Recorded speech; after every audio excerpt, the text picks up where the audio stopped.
आगे कक्षा का शेष भाग आज हम शुरू करने जा रहे हैं। भारत में आर्थिक आयोजन, व्यूह रचना या कूटनीति, the strategy of Indian planning. छात्रों, पिछली क्लास में हमने उसकी इंट्रोडक्शन पोर्शन को हमने चर्चा किया था, भूमिका के बारे में हमने स्पष्ट किया था। आज हम अब योजना वाइज फर्स्ट 5 ईयर प्लान और सेकंड 5 ईयर प्लान में क्या क्या स्ट्रेटजी अपनाई गई, क्या क्या व्यूह रचना अपनाए गए, उस पर हम चर्चा करेंगे। सारांश में कह सकते हैं कि आर्थिक नियोजन की कूटनीति या व्यूह रचना को निर्धारित करते समय उपरोक्त सारी बातों को ध्यान में रखना चाहिए। अब उपरोक्त व्यापक परिप्रेक्ष्य में भारत की विभिन्न पंचवर्षीय योजनाओं की कूटनीति या व्यूह रचना की व्याख्या प्रस्तुत की जा रही है, जो निम्नवत है। निम्नवत भी फर्स्ट 5 ईयर प्लान से हम शुरुआत कर रहे हैं। सदियों की गुलामी के पश्चात 15 अगस्त 1947 को जब भारत स्वतंत्र हुआ तो एक ही साथ इसके समक्ष कई प्रधान समस्याएं उपस्थित हो गई, जिनका तत्कालिक समाधान देश के स्वतंत्र अस्तित्व को बनाए रखने के लिए अनिवार्य था। ऐसी परिस्थिति में भारत सरकार ने आर्थिक विकास के लिए नियोजन का मार्ग अपनाने का निर्णय किया तथा अप्रैल 1991 से प्रथम पंचवर्षीय योजना का कार्यक्रम प्रारंभ हुआ। प्रथम योजना के निर्माण के समय देश के समक्ष कई तत्कालिक समस्याएं थी, जिनमें युद्ध तथा देश विभाजन के फलस्वरूप उत्पन्न समस्याएं, खदान के अभाव की समस्याएं इत्यादि महत्वपूर्ण थी। अतएव पहले पंचवर्षीय योजना में पुनर्निर्माण एवं चिरकाल से सुषुप्त अर्थव्यवस्था को सक्रियता प्रदान करना तथा उपलब्ध साधनों के सर्वोत्तम ढंग से विद्वान कोई योजना की व्यूह रचना का आधार बनाया गया था। इन सब कारणों से प्रथम योजना में कृषि विकास को सर्वोच्च प्राथमिकता प्रदान की गई थी तथा इस उद्देश्य की पुष्टि के लिए सिंचाई, बाढ़ नियंत्रण एवं बिजली के उत्पादन के लिए बहुउद्देशीय नदी घाटी योजनाओं के निर्माण को महत्वपूर्ण स्थान दिया गया था। वास्तव में प्रथम योजना में कृषि तथा सिंचाई पर कुल व्यय क्रमशः 31% व्यय किया गया। यद्यपि उद्योगों का विकास भी आर्थिक विकास की नींव को सुदृढ़ बनाने के लिए अनिवार्य था,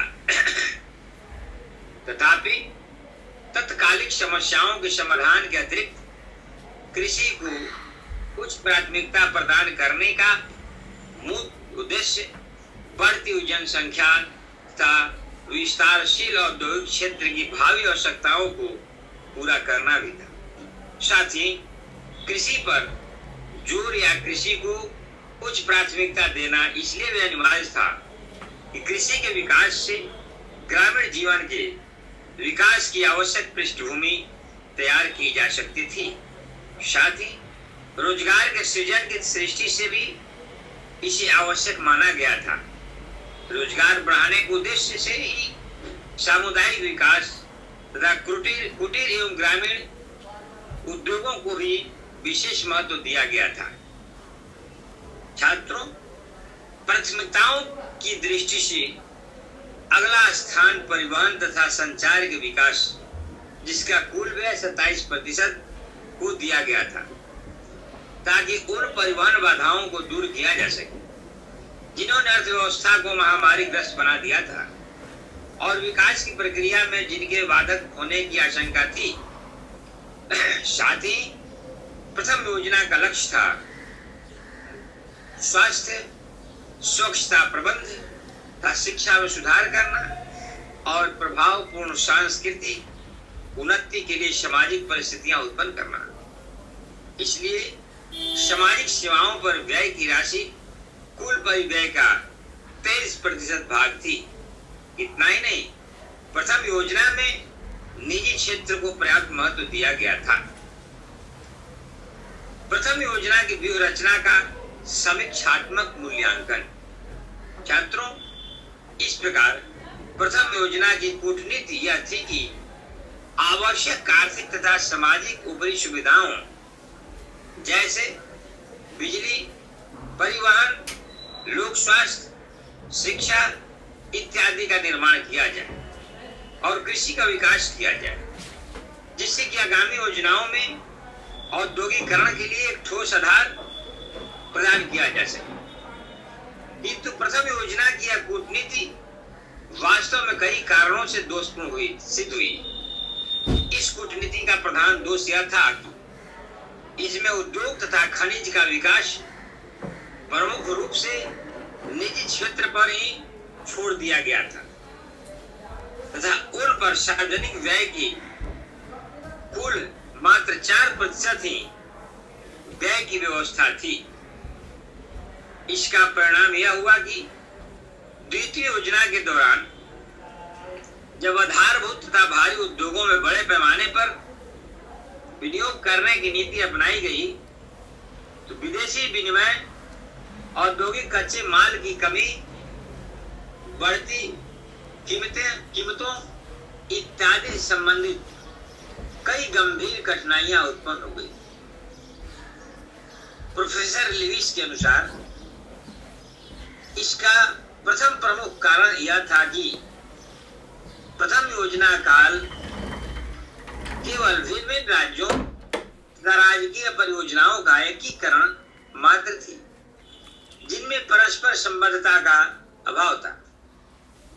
इस प्रकार प्रथम योजना अनुचित प्रक्रिया मॉडल पर आधारित थी। द्वितीय, प्रथम योजना की गलत व्यूहरचना से योजना काल में समाज में धन एवं आय के वितरण की विषमता में भी बहुत अधिक वृद्धि हुई। तो छात्रों, पुनः हम इसमें जो सुधार हुए प्रथम पंचवर्षीय योजना में, द्वितीय पंचवर्षीय योजना की भी चर्चा हम करना चाहेंगे इसी कड़ी में। तो अब हम शुरू करते हैं द्वितीय पंचवर्षीय योजना की स्ट्रेटजी, यानी उसकी कूटनीति। यही कारण था कि भारत की द्वितीय पंचवर्षीय योजना में प्रथम योजना से बिल्कुल भिन्न कूटनीति अपनाई गई। सर्वप्रथम तो इस योजना में योजनाबद्ध विनियोग की राशि 6,750 करोड़ रुपए रखी गई थी, जो प्रथम योजना से लगभग दोगुनी थी। इसी प्रकार सार्वजनिक क्षेत्र में कुल व्यय भी 4,600 करोड़ रुपए, यानी पहली योजना में सार्वजनिक क्षेत्र में व्यय राशि के लगभग 2.5 गुने था। कृषि तथा सिंचाई की जगह द्वितीय योजना में इस्पात, मशीनी औजार, सीमेंट, भारी रसायनों जैसे आधारभूत एवं भारी उद्योगों के विकास पर अधिक जोर दिया गया था। उद्योगों तथा खनिजों को हिस्सा प्रथम योजना के 4% की तुलना में कुल परिव्यय का प्राय 20% भाग द्वितीय योजना में निश्चित था, जबकि कृषि तथा सिंचाई का हिस्सा प्रथम योजना के 31% की तुलना में इसमें 20% था। परिवहन तथा संचार को दोनों ही योजनाओं में लगभग एक जैसी प्राथमिकता मिली।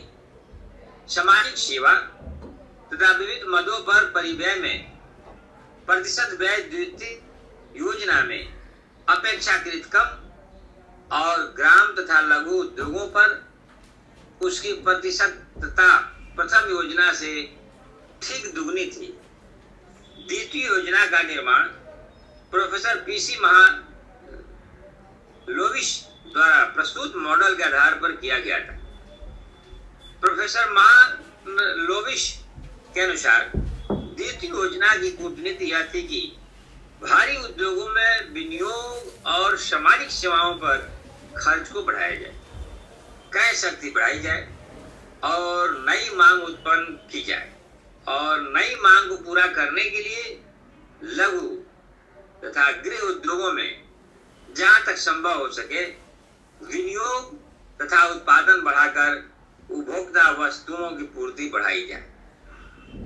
यह कूटनीति ऐसे ढंग से विचार की गई थी कि योजना में अर्थव्यवस्था के भीतर ही अधिक रोजगार के शुभ अवसर उत्पन्न करें, सुदृढ़ पूंजी आधार का निर्माण करें और उत्पादन तथा तकनीकी क्षमता बढ़ाएं।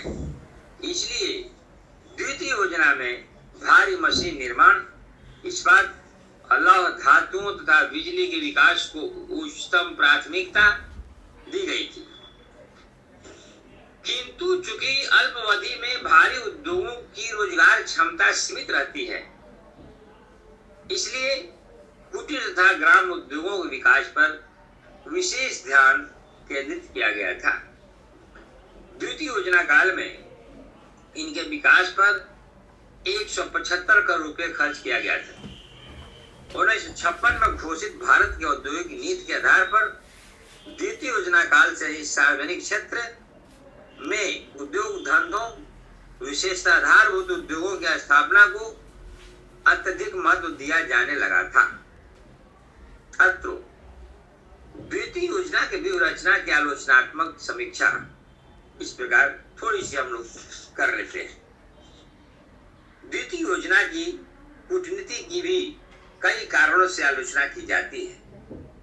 योजना की कूटनीति की आलोचना करते हुए विश्व बैंक के अध्ययन दल तथा सुप्रसिद्ध अर्थशास्त्री नॉक्स ने यह विचार व्यक्त किया था कि द्वितीय योजना पूंजीगत तथा उपभोक्ता उद्योगों में सामंजस्य स्थापित करने में बिल्कुल असफल रही। योजना के अंतर्गत समाजवादी ढांचे की सामाजिक व्यवस्था की स्थापना के उद्देश्य को ध्यान में रखकर आधारभूत एवं भारी उद्योगों को सार्वजनिक क्षेत्र में रखा गया था। उपभोक्ता उद्योगों को निजी क्षेत्र के जिम्मे छोड़ दिया गया था।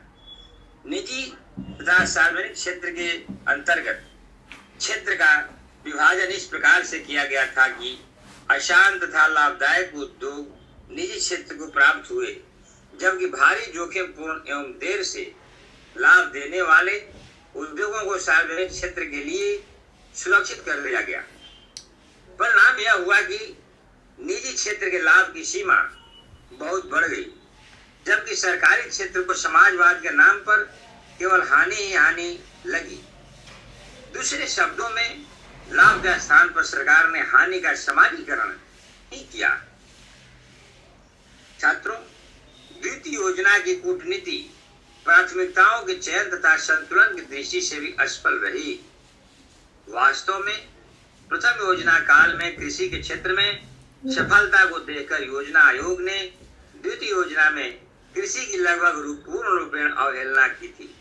हमारी योजना निर्माताओं ने यह नहीं सोचा कि भारतीय कृषि जबकि एक महंगा एवं खतरे का सौदा है, तथापि इसे आगे आने वाली कई योजनाओं तक उच्च प्राथमिकता प्रदान करना आवश्यक है। वास्तव में देश के आर्थिक विकास की किसी भी योजना में कम से कम 20वीं शताब्दी के अंत तक कृषि की उपेक्षा नहीं की जा सकती।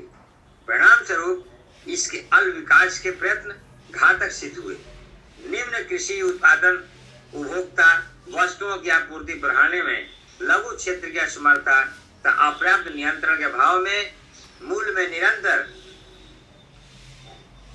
वृद्धि तथा घाटे की वित्त व्यवस्था पर अधिक जोर होने के कारण योजना की अवधि में अस्फीतिकारी दबाव उत्पन्न हुए, जिनके फलस्वरूप द्वितीय योजना की अवधि में थोक कीमतों में 30% की वृद्धि हुई है।